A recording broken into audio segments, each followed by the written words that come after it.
Good afternoon. Peter Klein, Chief Investment Officer, co-founder, ALINE Wealth, joining you on the 23rd of December, happy holidays, of 2020, the year of years. So we have a lot to unpack today, discussing the conditions in the markets and the economy, and going forward and seeing what our views are going forward. So allow me to share my screen with you so that we can indeed unpack this information. As you can see in front of you, there are a number of, here we go. So our take is that animal spirits have gone essentially amok, and parabolic market reach and parabolic risk taking has us concerned. There are substantial disconnects today between stock prices and earnings. And folks, lest you've forgotten, earnings are the mother's milk of stock prices. Do not let anyone tell you differently, okay? It is earnings that matter. Of course, interest rates too, because they discount those earnings in the future, and that gets you the present value of today's stock prices. And of course, we all know that the Fed and the central banks around the world have artificially kept those interest rates low during this pandemic period, which of course is the reason that many suggest that the markets are up, is because of the lower interest rates. But let's not forget the fact that it all comes down to earnings, and that interest rate machinations, especially in periods like now, are artificially made. So this is not something that's because the economy is slower or anything like that. It was done by the Fed purposely. Real assets have been in a long bear market. And we see as potential opportunities as inflation picks up, and we see opportunities in value over growth, international and emerging markets, as in addition to real assets. Sentiment. Okay, so I want to go through a number of slides here that speak about sentiment and what it means for investors today. Sentiment is the current sort of animal spirits, how investors feel about risk. And you could see from this particular chart how, and this is from our folks at ASR Asset Allocation Survey, and you can see this is the probability that global equities will be higher a year from now. Look at that. I mean, it's unbelievable, the amount of optimism out there. And I mean, really? That's all I can really say. This is, and in addition to that, there's also optimism on PE ratios going higher. Folks, PE ratios have never been higher. And yet there's optimism they're going to go higher. That has us concerned. IPOs and SPACs. You guys know what a SPAC is, right? It's essentially a blank check company, basically a company that goes public, says, investors, give me your money. I'll find something to invest in. When I do, you'll know. Okay. They're flying off the shelves. That tells me that things are getting heated up. And is herd mentality. Portfolio managers have cash ratios at the lowest level on record. Not a lot of room there, right? Not a lot of room. This is the Fear and Greed Index. As you can see, we're sort of, this is about, this is the 15th of December. Margin debt is a clear sign of overenthusiasm when investors are taking a loan against their portfolio to buy more securities. Often is a telltale sign that things have gotten a little overheated. And you can see we're at the highest levels in ever. And this is another one of those sort of coined terms. In the .com market bubble, we had clicks on eyeballs rather than earnings, right? Then we had in 2008 in the mortgage meltdown and that period there, we had the issue of ninja loans, right? No income, no job, but you got a loan for a mortgage. I believe the mantra that's going to define this bubble is largely the negative interest rates. I mean, literally $17 trillion of market bonds around the world that are negatively yielding. You're right. You heard me. Negative yielding, which means you put your 10,000 euros into your CD, and 6 months, a year later, you're getting less, essentially. Um, think about that. So yet it's happening, and it's been happening for a while, and there's a lot behind it. So that has us sort of, that gives us a pause. Zombie companies. These are the companies that are unable to fund their cost of capital, their expenses, their bond expense, their interest expense rather, through their operations. So they're essentially a zombie company. They're dying, because they're essentially surviving just to pay their debt, and so they're not going to be able to survive much longer. And there's a lot of them, 17% roughly in the U.S. The Russell 3000 growth the Russell 1000 growth index has 23% of its constituents not earning money. Remember we talked about earnings before? Well, 23% of these companies don't earn money. The long-term average is only 10%. So it's more than double what the long-term average is, right? And then you have the Russell 2000 small cap companies, 54%, more than half of those companies in the Russell 2000 growth index are not earning money, which is pretty close to what the highest ever was. I've been calling this the casino-ification, right? This Robinhood trading, option trading, people doing frictionless trading on their handheld devices, buying stocks. They don't know what they even do.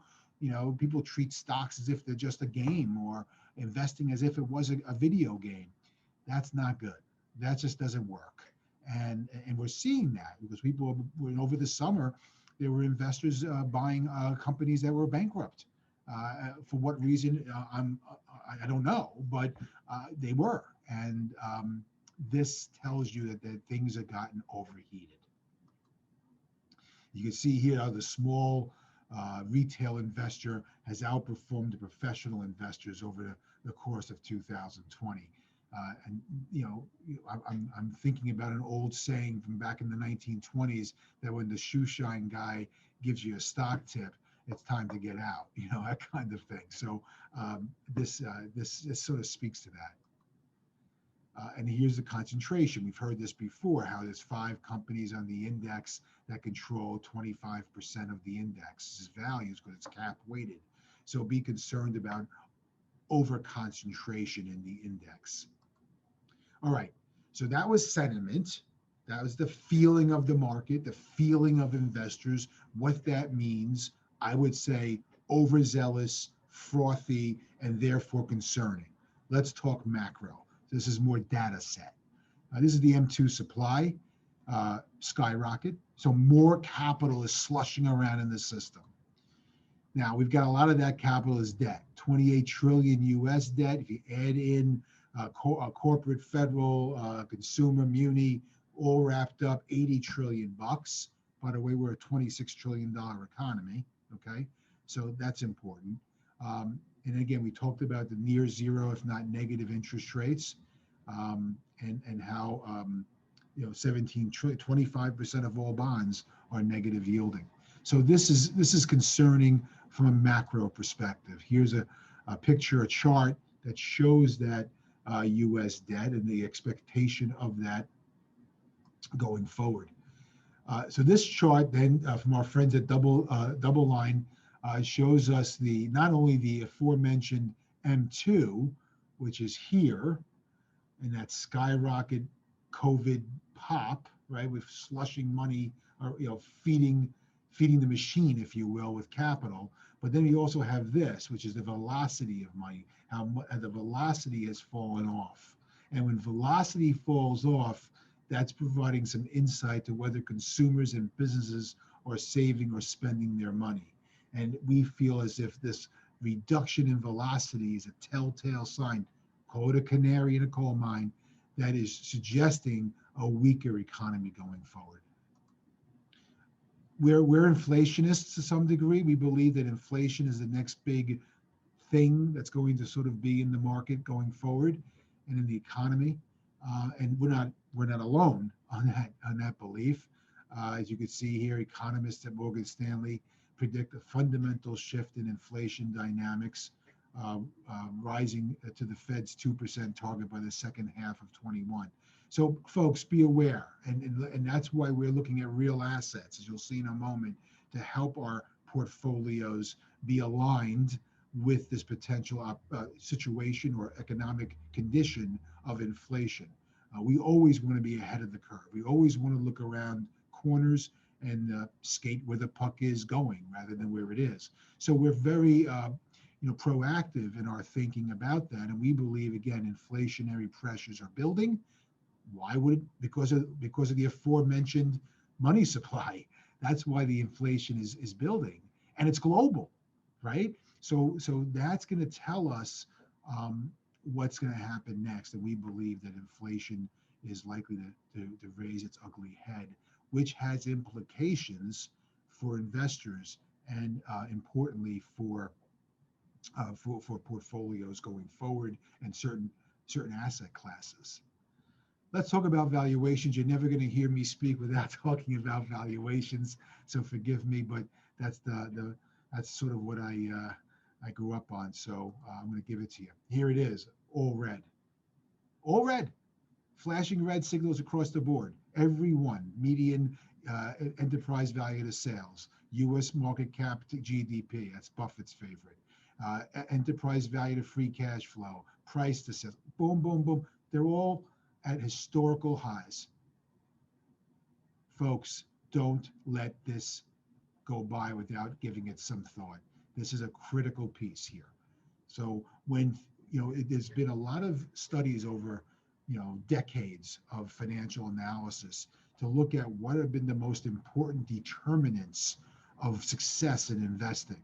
And it's not interest rates, not even the aforementioned earnings growth, or who's at the president, which party is in control. What it comes down to is a very simple fact, is what you pay for the investment when you make it. And that goes for anything, right? It could go for a home, it could go for a business, it can go for artwork or a car. So what you pay makes a difference. Valuations matter. So when you're paying up way above historical norms, you're going to have a tougher time rationalizing that investment value going forward. Just math. So please heed this warning and this concern. Here's the 24 months. So it's just saying, look at earnings 24 months in the future and then look at the multiple. And it's still way high.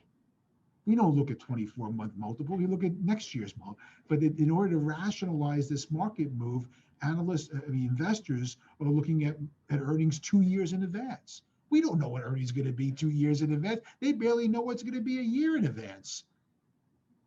But this is what's happening here, rationalization. Here's the discussion I wanted to, here's the chart that I made a discussion about before about how the disconnect between earnings, right? Here's earnings, the black line, nicely correlated for years, right? Nicely correlated with the blue line, which is stock prices. Look at this, uncorrelated, disconnect, irrational exuberance, froth, whatever you want to call it, it's not right.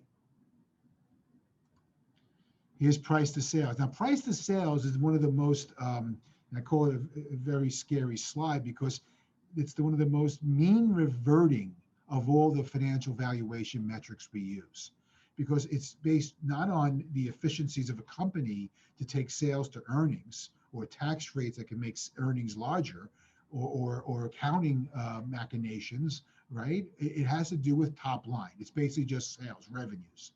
And here what we're doing is investors are paying the most ever for the sales, right? The multiple is the highest ever. And we feel that's a little worrisome, to say the least.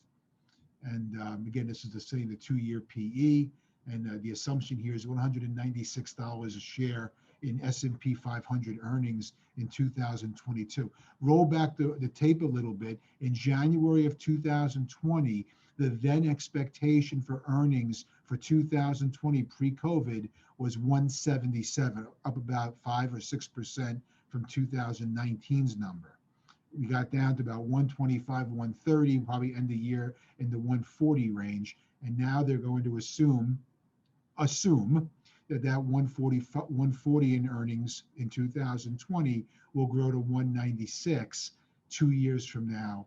And they're applying a fairly robust 18 times multiple to that, 34% of more than historical norms.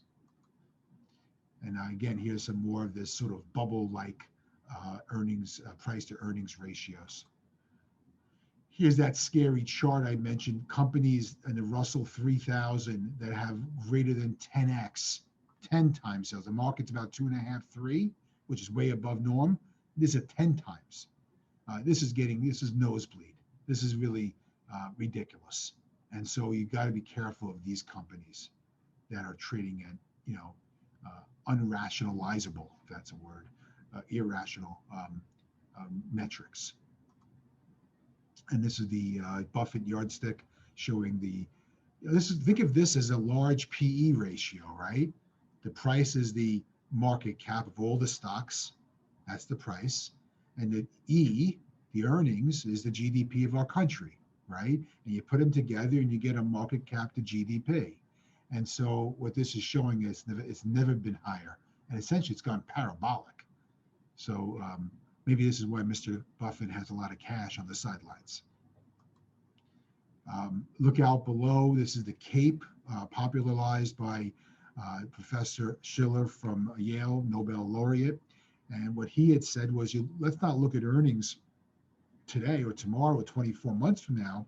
Let's look at earnings over a 10-year period, cyclically adjusted for the ups and downs of the economy. So you take 10 years of earnings, you sort of average them out, you smooth them out, and you compare that number to the price. And what you see is a fairly good, sort of correlation between the actual and the predicted. And yet here we're seeing a major disconnect, where the actual is way up compared to what they predicted it would be. That disconnect has us concerned. It should have a lot of people concerned. This is the yield gap showing between stocks, bonds, and how it falls to an 18-month low. This is a high yield junk bonds. I say high yield in quotes because it's not high yield. It's less than 4. How's that high yield? I mean, it's just the idea that interest rates are going to be, sort of in this low single digits for a long time to come. Well, in investing, you never want to say it's always going to be this way. It often changes, and I think that's going to be the story here. Is that much like the time in 2014 when junk bond rates got down to these levels, you could see what happened. And I think you're going to start seeing the same thing happen here. So where do we allocate your assets for maximum return with the least amount of risk? That Sharpe ratio, right? Giving you the most return you can get, but with the least amount of risk. That's what a good fiduciary does. That's what we do for our clients at ALINE Wealth.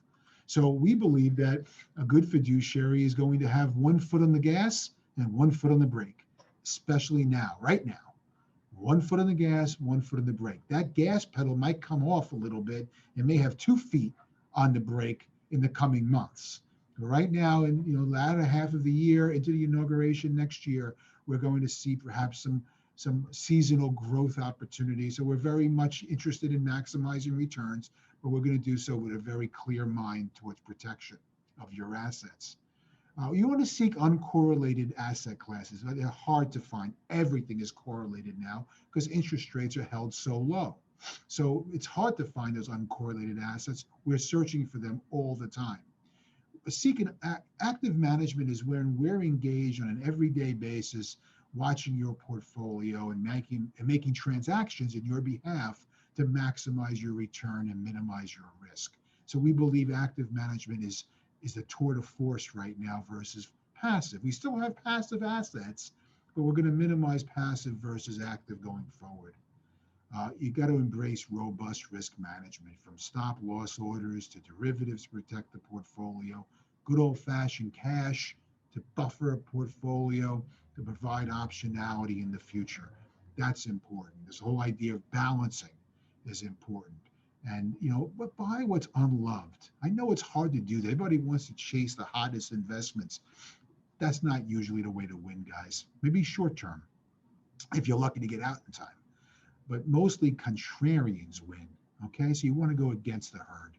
And here's a good example. And the folks at GMO have done this 7-year asset class real return forecast for decades. It typically spot on. And over the next 7 years, they expect U.S. large and U.S. small cap stocks to be down, and they expect emerging market value to be the only really appreciating asset class. We'll see. And again, interestingly, bonds also are, I don't really see much in the way of opportunity in bonds, maybe distressed debt, but that's a different ballgame altogether. Here again, equity valuations, as you can see in the US, they're above trend. International and emerging, they're still opportunistic. Again, buy what's out of favor, right? Here's that small cap value. And I bet you if you look at emerging small cap value, that would even be more out of favor. Speaking of out of favor, what's more out of favor than energy? I mean, it really has been a difficult year for the energy sector.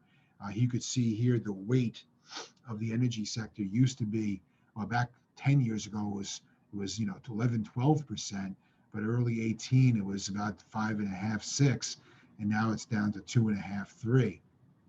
And you can see how the dividend yield has jumped a bit on these energy companies.